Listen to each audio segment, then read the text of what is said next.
नमस्कार मित्रों, आज हम आपको सुनाने जा रहे हैं भगवान श्री कृष्ण की एक ऐसी कथा जो केवल युद्ध की नहीं, करुणा, धर्म और नारी सम्मान की है।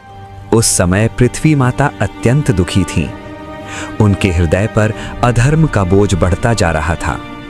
कारण था एक क्रूर और अहंकारी असुर, नरकासुर।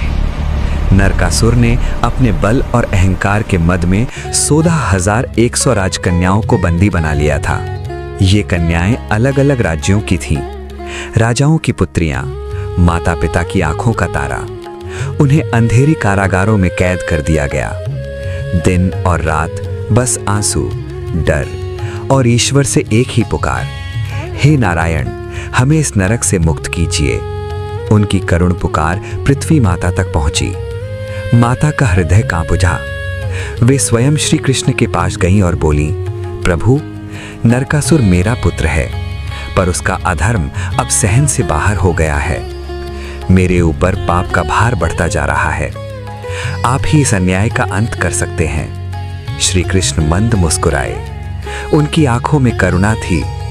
उन्होंने कहा, माता, धर्म की रक्षा और अधर्म का नाश मेरा कर्तव्य है। श्री कृष्ण अपनी पत्नी सत्यभामा के साथ नरकासुर की राजधानी पहुंचे।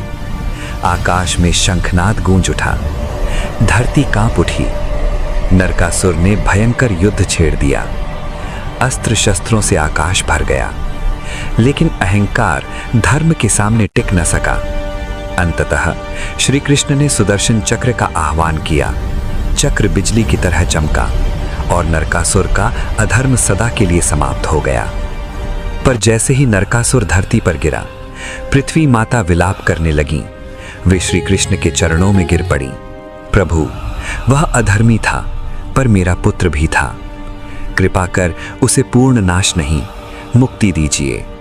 श्री कृष्ण करुणामय हैं। उन्होंने कहा, माता, जो अंत में पश्चाताप करता है उसे मेरी शरण अवश्य मिलती है।